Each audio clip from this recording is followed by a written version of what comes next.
Hi, my name's Ben, and this is my review of the board game Moonrakers from IB Studio, coming to Kickstarter on September 3rd. Moonrakers is a semi-cooperative board game for 1 to 5 players that includes elements of deck building and engine building and plays in about 60 to 90 minutes. For me, it kind of has a feel of Star Realms with the deck building, Munchkin because it has some cooperative play, playing against a big objective, and 5-Minute Marvel because you're playing cards to match what's on your objective card. It's all rolled into a fairly light, easy to learn game.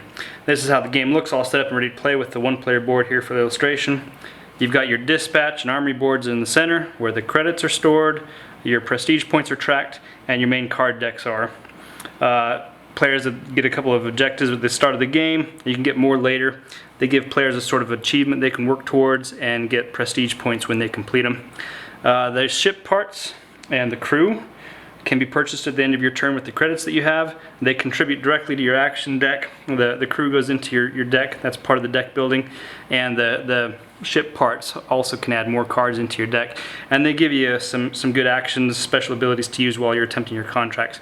Your contracts are kind of the main feature of the game. On your turn, you can attempt to complete a contract either alone or with the assistance of other players, and you can divide up the loot amongst yourselves as well.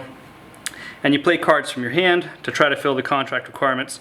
And there's also the possibility of running into hazards, as shown by the indicator on the card, and then a roll of the dice.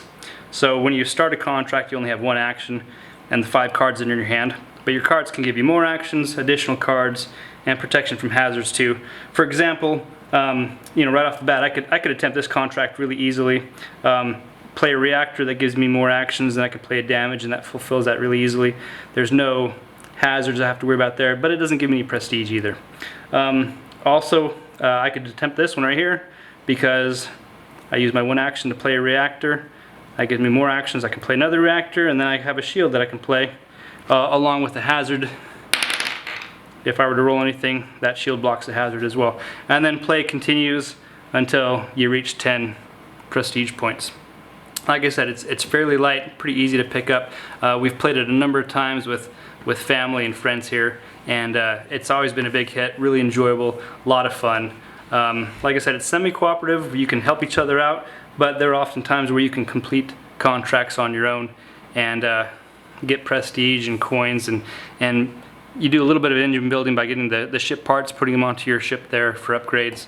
And once you get kind of near the end game, you can attempt some pretty big, hard contracts and knock them out by yourself.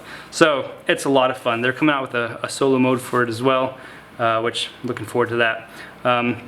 This is a playtest copy, so I'm sure not everything's finalized, but it's looking great as is. So this is definitely one to check out. Anyway, thanks for watching.